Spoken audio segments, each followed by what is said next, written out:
जब जीवन की भागदौड़ और थकान हमें भीतर से खाली कर देती है, तभी मन में एक गहरी पुकार उठती है, क्या यही जीवन का सार है? इसी प्रश्न की निस्तब्धता में ध्यान अंकुरित होता है। ध्यान किसी विशेष क्रिया का नाम नहीं, बल्कि अपनी असली पहचान की ओर लौटने का मार्ग है। जैसे सीप मोती को अपने गर्भ में संवारती है, वैसे ही साधक ध्यान के माध्यम से अपने अंतर मन को निर्मल और उज्जवल बनाता है। ये केवल आंखें मूंद लेना नहीं, बल्कि आत्मा की दृष्टि को जागृत करना है। यह यात्रा हमें विचारों की भीड़ और शोर से उठाकर स्थिरता और शांति की गहराइयों तक ले जाती है। मैं की सीमाओं से आगे बढ़कर वह की अनंतता को अनुभव करना ही इसका सार है। अंततः यह साधना उस बिंदु पर पहुंचाती है जहां साधक का अस्तित्व लय हो जाता है और शेष बचता है केवल परमात्मा का अद्वितीय प्रकाश। आज हम श्री राम कृष्ण परमहंस जी की अमूल्य शिक्षाओं के सहारे ध्यान की उस अद्भुत यात्रा पर निकलेंगे, जहां बाहरी कोलाहल धीरे धीरे लुप्त हो जाता है और अंतरात्मा का उज्जास प्रकट होने लगता है। वे कहते हैं कि मन का स्वभाव एक चंचल बंदर की तरह है, लगातार उछलता कूदता और भटकता रहता है। ध्यान की शुरुआत इसी मन को संयमित करने से होती है, मगर यह कार्य बलपूर्वक नहीं, बल्कि प्रेम और धैर्य से किया जाता है। प्रतिदिन कुछ क्षण आंखें बंद कर एक मंत्र या किसी पवित्र नाम पर ध्यान केंद्रित करने से मन की उथल पुथल धीरे धीरे थमती है। आरंभ में मन इधर उधर भागेगा, लेकिन अभ्यास की निरंतरता उसे शांत कर देती है। जैसे कोई बालक अंततः मां की गोद में आकर चैन से ठहर जाता है, वैसे ही मन भी अंतर मन की शरण में गहन शांति और सुकून पाता है। नियमित अभ्यास ही ध्यान की सच्ची आधारशिला है।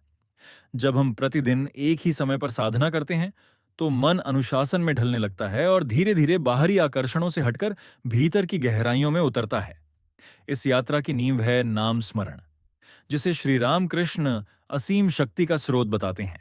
यदि ध्यान की शुरुआत कठिन लगे, तो हरि नाम का जप करें, क्योंकि यह नाम उस सीढ़ी की तरह है जो साधक को परमात्मा से जोड़ती है। बार बार नाम का स्मरण करने से मन की बेचैनी कम होने लगती है और भीतर का कोलाहल शांत हो जाता है। यह नाम अशांत मन को ठंडी हवा की तरह सुकून देता है, जैसे प्रखर धूप में बर्फ धीरे धीरे पिघलकर जल बन जाती है। उसी प्रकार नाम स्मरण से मन का कठोरपन गलने लगता है और अंतर्मन निर्मल, कोमल और उज्जवल हो उठता है। साधना की पहली सीढ़ी वही है जहां से आंतरिक यात्रा की शुरुआत होती है। श्री राम कृष्ण परमहंस का मार्गदर्शन है कि सबसे पहले एक ऐसा स्थान चुनें जो शांत, पवित्र और एकांत हो, क्योंकि आरंभ में मन बेहद चंचल होता है और जरा सी हलचल भी ध्यान को तोड़ देती है। मंदिर का प्रांगण, नदी का तट, हरियाली से भरा बगीचा या फिर घर का कोई विशिष्ट कोना, ऐसा कोई भी स्थान उपयुक्त है जहां आध्यात्मिक वातावरण सहज महसूस हो। यदि घर पर साधना करें, तो सुबह या संध्या का समय सर्वोत्तम माना गया है। एक ही जगह पर निरंतर अभ्यास करने से वह स्थान साधना की ऊर्जा से भर जाता है और धीरे धीरे पवित्र धाम की अनुभूति देने लगता है। बाहर की निस्तब्धता मन को भीतर की शांति से जोड़ती है। श्री रामकृष्ण आगे समझाते हैं कि श्वास को नियंत्रित करना ध्यान की कुंजी है। जब हम धीमी और गहरी सांस लेते छोड़ते हैं, तो मन स्वाभाविक रूप से स्थिर होने लगता है और साधक वर्तमान क्षण में ठहरकर आत्मिक गहराई का अनुभव करने लगता है।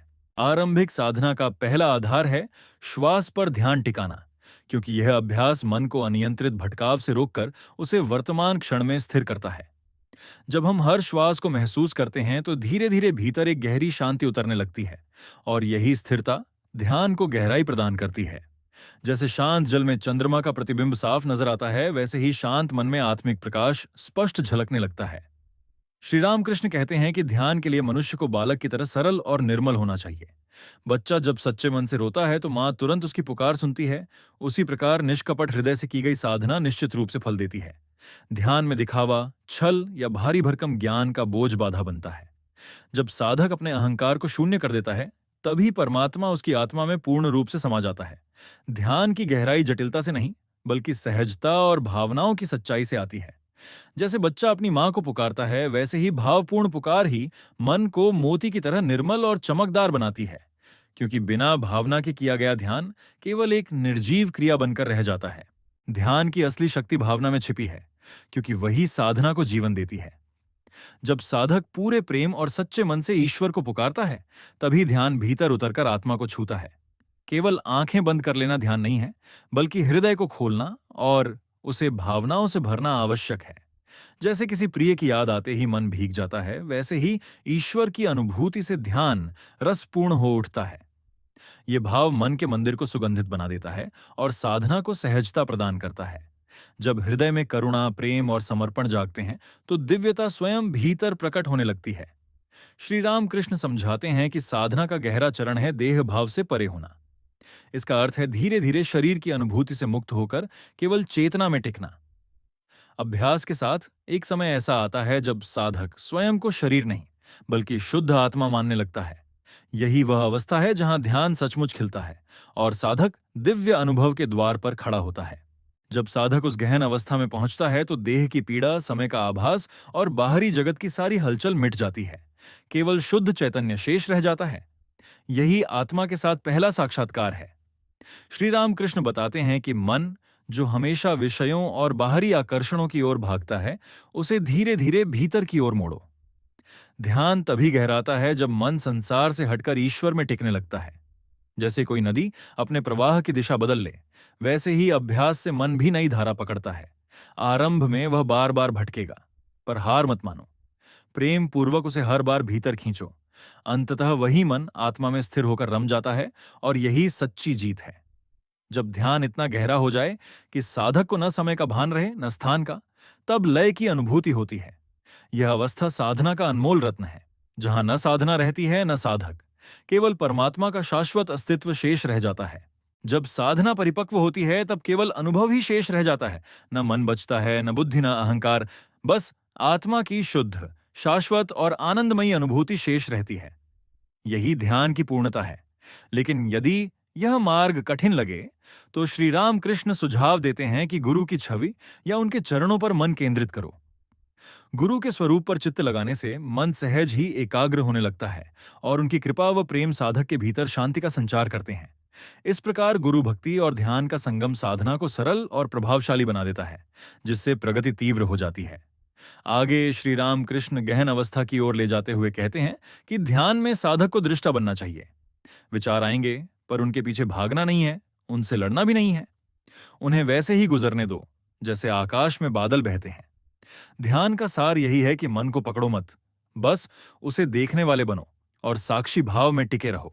जब साधक भीतर शांत होकर केवल सब कुछ घटित होते हुए देखता है, तब धीरे धीरे विचारों की पकड़ ढीली पड़ने लगती है और मन का बोझ उतर जाता है।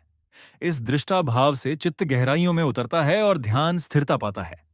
श्री राम कृष्ण समझाते हैं कि साधना में अधीर मत बनो, क्योंकि ध्यान किसी बीज की तरह है जिसे फलने फूलने में समय लगता है। यदि जल्दी पाने की चाह रखोगे तो गहराई कभी नहीं मिलेगी। धैर्यपूर्वक अभ्यास करने से भीतर स्वाभाविक रूप से शांति जन्म लेती है। वास्तव में ध्यान में बैठ जाना ही पर्याप्त है, बाकी सब कृपा से अपने समय पर घटित होता है। साधना का सार यही है कि जो प्रतीक्षा करना जानता है वही पा सकता है। ध्यान एक तपस्या है और तपस्या का बल धैर्य है। हर दिन थोड़ा थोड़ा भीतर उतरना ही प्रगति है। धीरे धीरे स्वयं को सहज, अंतर्मुखी और स्थिर बनाओ, क्योंकि जब तक मन बाहर उलझा है, आत्मा की गहराई का अनुभव संभव नहीं। ध्यान में बैठते समय संसार के सब विषयों और उलझनों को एक ओर रख दो और अपनी चेतना, दृष्टि और ऊर्जा को पूरी तरह भीतर की ओर मोड़ दो। जैसे कछुआ अपने सारे अंग समेटकर खुद में सिमट जाता है, वैसे ही साधक को भी अपने भीतर केंद्रित होना चाहिए। जब बाहरी चमक दमक से ध्यान हटता है, तभी अंतर्यामी ज्योति प्रकट होती है और यही अंतर्मुखता आत्मदर्शन का द्वार खोलती है। श्री रामकृष्ण कहते हैं कि अपने इष्ट से गहरा प्रेम करो और उन्हें केवल प्रतीक या मूर्ति न मानो, बल्कि जीवित उपस्थिति की तरह अनुभव करो। ध्यान में यह भाव रखो कि ईश्वर वास्तव में तुम्हारे सामने है। जब यह भावना सच्चाई से उमड़ती है, तब ध्यान कल्पना की सीमा पार करके प्रत्यक्ष अनुभव बन जाता है। ईश्वर को तुम अपने मित्र, माता पिता, प्रिय या जैसा भी हृदय चाहे वैसा मान सकते हो। भाव जितना प्रगाढ़ होगा, अनुभव उतना ही जीवंत होगा। यही भावना ध्यान को प्राण देती है और उस क्षण ईश्वर केवल एक विचार नहीं बल्कि सजीव अनुभूति बन जाते हैं। ध्यान का असली स्वरूप तभी जीवित रहता है जब वह साक्षात्कार में बदल जाए, और उसकी रक्षा के लिए सत्संग अनिवार्य है। जैसे दीपक की लौ को हवा से बचाने के लिए ढाल चाहिए, वैसे ही ध्यान को माया की लहरों से बचाने के लिए संतों की संगति, शास्त्रों का अध्ययन और सच्चे साधकों का साथ जरूरी है। साधना के बाद जब हम संसार में लौटते हैं तो ध्यान की स्थिरता डगमगा सकती है, लेकिन सत्संग उस ज्योति को फिर से स्थिर और प्रखर बना देता है। यही संगति साधना को टिकाऊ बनाती है और मन को बार बार संभालकर सही दिशा में आगे बढ़ाती है। श्री रामकृष्ण कहते हैं कि सच्चा साधक कभी परिणाम की तलाश नहीं करता, उसका लक्ष्य केवल ईश्वर होता है। ध्यान का उद्देश्य अनुभवों का संग्रह नहीं बल्कि परमात्मा से मिलन है। यदि ध्यान में कुछ दिखे या न दिखे, कुछ घटे या न घटे, तब भी साधक को अडिग रहना चाहिए, क्योंकि ईश्वर अनुभूतियों के लिए नहीं, मिलने के लिए हैं। अनुभव आते जाते रहते हैं, पर ईश्वर सदा शाश्वत रहते हैं। ध्यान में सबसे गहरी भावना यही होनी चाहिए कि प्रभु, मैं आपको चाहता हूं, न कि कोई विशेष अनुभव। यह निस्वार्थ प्रेम साधना को उस अवस्था तक ले जाता है जहां केवल समर्पण शेष रहता है। ध्यान को ऐसी सुगंध बनाओ जो जीवन के हर कर्म में घुल जाए, सिर्फ बैठने तक सीमित न रहे, बल्कि चलते फिरते उठते बैठते हर पल ईश्वर का स्मरण बना रहे। यही ध्यान की परिपक्वता है, जब साधक हर कार्य में दिव्यता को देखता है और बाहरी हलचल भी उसके भीतरी मौन को डिगा नहीं पाती। इसी से जीवन स्वयं ध्यान में बदल जाता है। श्री राम कृष्ण कहते हैं कि जब ध्यान गहराई पकड़ता है तो भीतर एक प्रकाश प्रकट होता है। यह कोई चमत्कार नहीं, बल्कि चेतना का सहज विस्तार है। जब मन निर्मल हो जाता है तो आत्मा की ज्योति अपने आप चमक उठती है। साधक को चाहिए कि उस आंतरिक प्रकाश में डूबे और अनुभव करे कि वही उसका असली स्वरूप है। यही स्थिति दृष्टा, दृश्य और दृष्टि की एकता है, जहां मैं मिट जाता है और साधक, साध्य और साधना तीनों लय होकर केवल ब्रह्म का अनुभव शेष रह जाता है। जब साधक गहन ध्यान में प्रवेश करता है, तब केवल शुद्ध अस्तित्व शेष रह जाता है, एक ऐसी अवस्था जो शब्दों से परे है, पर अनुभव में पूर्ण और जीवंत। यहां साधक स्वयं को भी भूल जाता है और बस आनंद, शांति और असीम ऊर्जा का ही अनुभव करता है। यही निर्विकल्प समाधि की शुरुआत है। श्री राम कृष्ण समझाते हैं कि ब्रह्म का साक्षात्कार तभी संभव है जब माया का आवरण हटे, क्योंकि जब तक मन संसार की मधुरता और आकर्षण में बंधा है, तब तक वह परम सत्य का स्वाद नहीं चख सकता। ध्यान धीरे धीरे इन आवरणों, मोह, वासना और लोभ को हटाता है और मन को ऊपर उठाता है, जिससे सत्य का सीधा अनुभव संभव हो जाता है। यह आरोहण ही मुक्ति का मार्ग है। वे आगे कहते हैं कि ध्यान में मैं का भाव भी मिट जाना चाहिए। जब तक यह विचार बना रहता है कि मैं ध्यान कर रहा हूं, तब तक साधना अधूरी है। जैसे पतंगा दीपक की लौ में समर्पित होकर स्वयं को भस्म कर देता है, वैसे ही ध्यान में मैं का पूर्ण विसर्जन होना चाहिए।